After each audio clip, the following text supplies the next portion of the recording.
ये कहानी दोस्तों एक सच्ची घटना पर आधारित है।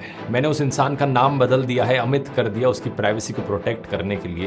लेकिन बात यह है कि ये कहानी सिर्फ अमित की नहीं है। भारत में हजारों लाखों घरों की कुछ ऐसी ही कहानी है। ऐसे परिवार, ऐसे लोग जिनका फ्यूचर कभी बहुत ब्राइट दिखता था, लेकिन शराब ने सब खत्म कर दिया। शराब की लत ने खासकर उन परिवारों को सबसे ज्यादा मुसीबत में डाला जहां घर का इकलौता कमाने वाला सदस्य ही इसका शिकार हो जाता। इससे मानसिक तनाव और पैसों की दिक्कत दोनों होती है, क्योंकि शराब पीने वाले का टाइम और पैसा दोनों शराब पर ही खर्च हो जाता है। ज्यादा शराब पीने से लोग सिर्फ फाइनेंशियली ही बर्बाद नहीं हो रहे, बल्कि लोगों की जान भी जा रही है। इसलिए ऐसी बुरी आदत लग जाए उससे पहले अपने परिवार के बारे में सोचिए और सबसे पहले उनके फ्यूचर को सिक्योर करिए। इसके लिए मैं रेकमेंड करूंगा टर्म इंश्योरेंस, जो लाइफ इंश्योरेंस का सबसे प्योरेस्ट फॉर्म होता है। इसका सबसे बड़ा फायदा होता है कि जितनी जल्दी इसे आप लोगे उतना ही कम प्रीमियम आपको देना पड़ेगा और फिर वही प्रीमियम लाइफ टाइम के लिए लॉक हो जाएगा।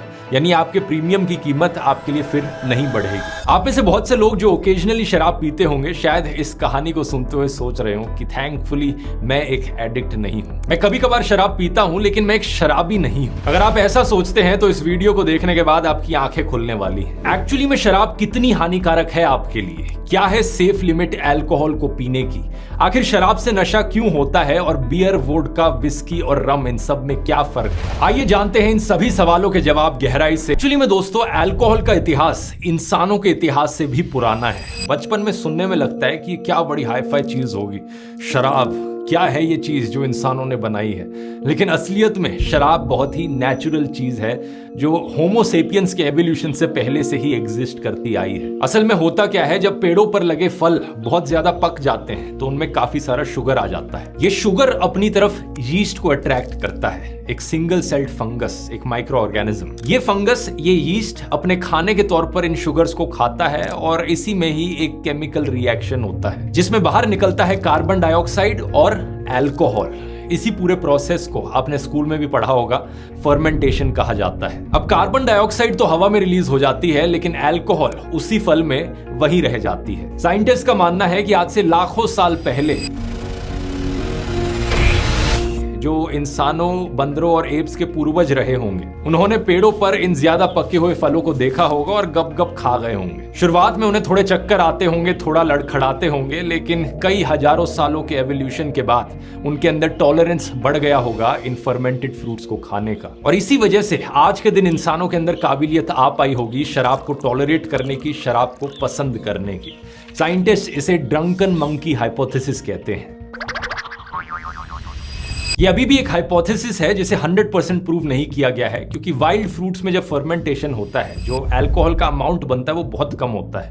2% से कम अल्कोहल होती है इन वाइल्ड फ्रूट्स में फर्मेंटेशन के बाद। लेकिन इंसानों के आने के बाद ये भी इमेजिन करना मुश्किल नहीं है कि और किन नेचुरल तरीकों से फर्मेंटेशन हुआ होगा। आर्कियोलॉजिस्ट को चाइना के हेनान प्रोविंस के प्राचीन गांव जियाहू में 7000 BC के मिट्टी के बर्तन मिले हैं, जिनमें उन्होंने निशान देखे चावल, अंगूर और शहद से बनी ड्रिंक्स के। इसी तरह इजराइल पैलेस्टीन के हाइफा की एक प्री हिस्टोरिक केव में भी 13,000 साल पुरानी बियर के सबूत मिले हैं।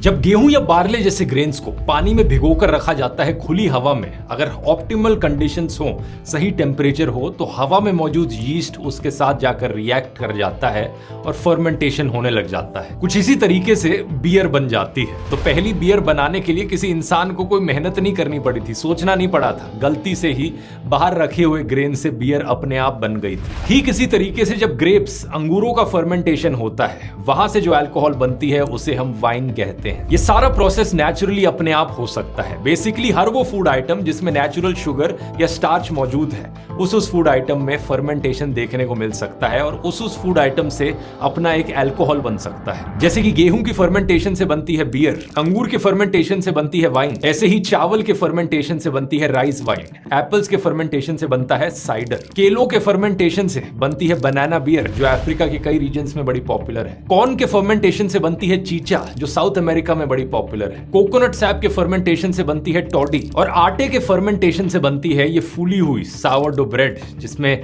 ये छेद होते हैं और ज्यादा फ्लेवर होता है। यहाँ एक्चुअली अल्कोहल का बहुत ही ट्रेस नेग्लिजिबल अमाउंट मौजूद होता है। मेनली यीस्ट के द्वारा बनाया गया बाय प्रोडक्ट यहाँ पर लैक्टिक एसिड होता है। तो हाँ, इससे आपको ये चीज भी पता चल जानी चाहिए कि अलग अलग चीजों की फर्मेंटेशन से जो अल्कोहल प्रोड्यूस हो रही है वो अलग अलग अमाउंट्स में भी हो रही है। वाइन में अल्कोहल 9 to 15% होती है, बियर में यूजुअली 4 से 8% होती है, राइस वाइन में ये 12 to 16% होती है, एप्पल्स के साइडर में ये 4 to 8% होती है। और यहाँ ये बात भी बताने वाली है कि कई फ्रूट्स की फर्मेंटेशन से ना सिर्फ इथेनॉल अल्कोहल प्रोड्यूस होता है बल्कि मीथेनॉल भी प्रोड्यूस होता है, और मीथेनॉल सीधा जानलेवा होता है। अगर एक सर्टेन क्वांटिटी में आपने उसे कंज्यूम किया तो इंस्टेंटली आपकी डेथ हो सकती है और आप अंधे भी हो सकते हो। तो ज्यादा ट्राई मत करना सड़े हुए फर्मेंटेड फलों को खाने की। नेचुरल है इसका मतलब ये नहीं कि सेफ है आपके लिए। अब यहाँ एक चीज इंसानों ने डिस्कवर करी कि ये जो सारी नेचुरल अल्कोहलिक ड्रिंक्स बन रही हैं फर्मेंटेशन से, इनमें अल्कोहल परसेंटेज 18-19% से ज्यादा ऊपर नहीं उठ रहा है, क्योंकि इससे ज्यादा अल्कोहल यीस्ट के लिए टॉक्सिक हो जाता है, जिससे वो मर जाती है। और ऐसा होने से फर्मेंटेशन का प्रोसेस अपने आप ही रुक जाता है। तो ये देखकर किसी ने तरीका सोचा कि अगर आप उस बनी हुई अल्कोहल को और गर्म करके उबालने की कोशिश करते हो तो अल्कोहल पानी से ज्यादा जल्दी गर्म होकर भाप बन जाती है, और अगर आप उस भाप को कैप्चर कर लो और फिर उसे पकड़कर ठंडा कर लो तो एक्चुअली में जो लिक्विड बचेगा उसमें अल्कोहल की और भी ज्यादा परसेंटेज मौजूद होगी, वो बहुत ज्यादा हार्ड अल्कोहल होगी। इस प्रोसेस को कहते हैं डिस्टिलेशन, और इसी से ही जाकर बनी स्पिरिट्स जैसे कि विस्की, रम, वोडका और ब्रांडी जैसी ड्रिंक्स। इन सभी में अल्कोहल परसेंटेज अब 30, 40, 50, 60% तक पहुंच सकता है। अगर आपको स्पेसिफिकली नामों के मतलब समझने हैं तो वाइन को डिस्टिल करके बनी ब्रांडी, बियर को डिस्टिल करके बनी विस्की, शुगर केन के फर्मेंटेशन प्लस डिस्टिलेशन से बनी रम, और आलूओं के डिस्टिलेशन से बनी वोडका। यहाँ ये बात भी इंटरेस्टिंग है कि आलूओं की नेचुरल फर्मेंटेशन से जो चीज बनती है उसे डायरेक्टली हम पी नहीं सकते, वो ड्रिंकेबल नहीं है। सिमिलरली ब्लू अगेव प्लांट की डिस्टिलेशन से बनी टेकीला। और अब आप समझ रहे होंगे दोस्तों कि ये इतने सारे नाम कहां से आ पड़े हैं। फिर किसी ने इन सब के अलग अलग कॉम्बिनेशंस बनाने शुरू किए, कभी सोडा के साथ, कभी किसी और जूस के साथ मिक्स किया, और यहाँ पर आ गई